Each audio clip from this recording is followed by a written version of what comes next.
জুলাই আগস্টের রক্তদান নতুন করে স্বাধীন হওয়া সম্পূর্ণভাবে ব্যর্থ হবে। সুপ্রিম কোর্ট আবারও ইশারায় ইঙ্গিতে চলবে। আমরা কোনো শপথবদ্ধ রাজনীতিবিদদেরকে বিচার আসনে দেখতে চাই না। সুধী মণ্ডলী, আইনজীবী ভাই এবং বোনেরা, সাংবাদিক বৃন্দ, আসসালামু আলাইকুম। আমি সাধারণত গত বহু বছর, অন্তত গত 20 বছর আমি এরকম কোনো প্রোগ্রামে বক্তৃতা দিতে দাঁড়াইনি, কোনো প্যানেলের পক্ষে বা বিপক্ষে। আজকে আপনাদের সামনে এসেছি বিশেষ একটা কারণে। সেটি হচ্ছে বাংলাদেশ একটা নতুন জার্মানিয়া বাংলাদেশ। জুলাই বিপ্লবের পরে যে বাংলাদেশে আমরা দাঁড়িয়ে আছি, সেই বাংলাদেশ অতীতে কখনো কল্পনা করা যায়নি। যে নতুন বাংলাদেশে আমরা দাঁড়িয়ে আছি, যে মুক্তি, যে স্বাধীনতা নিয়ে আমরা এখন বাস করছি, মনে রাখতে হবে সেটি অনেক রক্ত দিয়ে, অনেক দাম দিয়ে কিনেছি আমরা। যে স্বপ্ন নিয়ে জুলাই অভ্যুত্থান হয়েছিল, যারা গুলির সামনে সর্বস্ব দিয়ে দাঁড়িয়ে গিয়েছিল, সেখানে সংসারী ছিল, সংসার বিভাগীরা ছিল, শিশুরা ছিল, নারীরা ছিল, বাবারা ছিল, সন্তানেরা ছিল। তারা যে কারণে রক্ত দিয়েছিল, সেটি নিছক কোনো ক্ষমতার পালাবদলের জন্য ছিল না, নিছক একটি নির্বাচনের জন্য ছিল না, যে একটি দল চলে যাবে, আরেক দল এসে আগের মতোই দেশ চালাবে। এই বাংলাদেশটাকে আমূল বদলে দেওয়ার জন্যই জুলাই বিপ্লব হয়েছিল। আমাদের শিশু জাবির ইব্রাহিম থেকে শুরু করে, রিয়াগত থেকে শুরু করে, আবু সাইদ, মুগ্ধ, আসাবুল ইয়ামিন সহ আমাদের যে 1,500 শহীদ, তাদের প্রত্যেকটি ফোঁটা রক্তদান ছিল একটি নতুন বাংলাদেশের জন্য।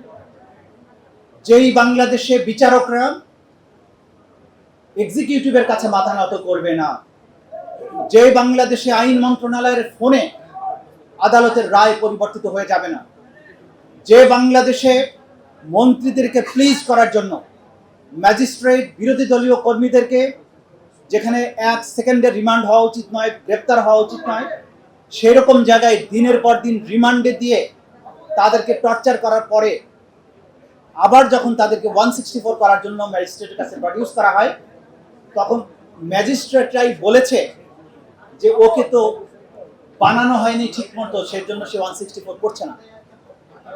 এমন ম্যাজিস্ট্রেটকে আমরা দেখেছি। এই বিচার ব্যবস্থা দেখার জন্য জুলাই আগস্টের রক্তদান হয়নি। আমরা পরিবর্তিত বিচার ব্যবস্থা দেখতে চাই, যে ম্যাজিস্ট্রেট খোদ প্রধানমন্ত্রীর বিরুদ্ধে যে কোনো আদেশ প্রদান করতে 1 সেকেন্ডের জন্য দ্বিধাবোধ করবে না, যে ম্যাজিস্ট্রেট প্রজাতন্ত্রের যত শক্তিশালী ব্যক্তি হোক, মন্ত্রী, প্রধানমন্ত্রী, জেনারেল, আইজি, যেই হোক না কেন, তার বিরুদ্ধে কোনো ন্যায়সঙ্গত আদেশ দিতে কোনো রকমের দ্বিধাবোধ করবে না, এমন বিচারালয় আমরা চেয়েছি। যদি এমন বিচারালয় না প্রতিষ্ঠিত হয়, জুলাই আগস্টের রক্তদান নতুন করে স্বাধীন হওয়া সম্পূর্ণভাবে ব্যর্থ হবে। আমরা সেই ব্যর্থতা দেখতে চাই না।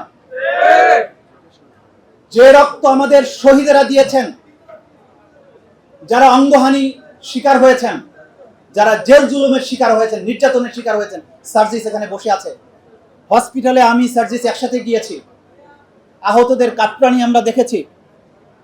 তারা বলেছে একটা হাত তো গিয়েছে, প্রয়োজন হলে দেশের জন্য বাকি হাতটাও দিয়ে দেব।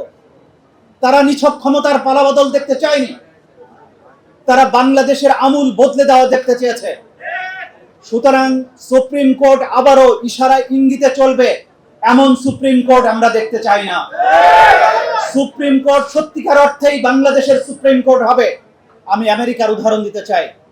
ডোনাল্ড ট্রাম্প প্রথমবার যখন ক্ষমতায় এসেছিল, তখন সে তার ইচ্ছার বিরুদ্ধে যে সমস্ত কাজ হয়েছে, আইন হয়েছে, সেগুলোর ব্যাপারে প্রথম দিকেই 60টার মতো মামলা করেছিল বিভিন্ন ডিস্ট্রিক্ট কোর্টে, ম্যাজিস্ট্রেট কোর্টে। একটি মামলাতেও ক্ষমতাশালী প্রেসিডেন্ট জিততে পারেনি, কারণ সেই বিচারকদের সেই গার্ডস ছিল, সেই বিচারকদের সেই স্বাধীনতা ছিল। বিচার বিভাগের স্বাধীনতার কথা যারা বলেন, স্বাধীন হওয়াটাই শেষ কথা নয়, আগেও স্বাধীনতা ছিল, কিন্তু সেই বিচারকরাই কিন্তু বলেছিলেন যে আমরা শপথবদ্ধ রাজনীতিবিদ। আমরা কোনো শপথবদ্ধ রাজনীতিবিদদেরকে বিচার আসনে দেখতে চাই না, শপথবদ্ধ বিচারককেই শুধুমাত্র দেখতে চাই।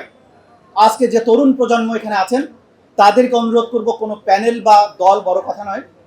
আমরা বিচারাঙ্গনকে এমন একটা জায়গায় নিতে চাই যেখানে বাংলাদেশের সবচাইতে তুচ্ছ মানুষটি বিচার পাবে, সবচাইতে ছোট ম্যাজিস্ট্রেটও প্রধানমন্ত্রী প্রেসিডেন্টের বিরুদ্ধে আদেশ দেওয়ার ক্ষমতা রাখবে, এবং সেটা ইনশিওর করতে হলে একটা শক্তিশালী বার প্রয়োজন, যে বারের নির্বাচন সামনে। সুতরাং আজকে যারা নির্বাচিত হবেন, যারা ভোটার আছেন, তাদের কাছে অনুরোধ, এমন একটি বার প্রতিষ্ঠিত করুন যখন কোনো বিচারক কোনো অন্যায় আদেশ দিতে চাইলে বার যেন তার পাশে দাঁড়াতে পারে, বিচার প্রার্থী মানুষ যেন বিচার পায়। অনেক লম্বা কথা আছে, প্রথমবারের মতো দাঁড়িয়েছি বলে এক কথায় সব শেষ করতে পারছি না।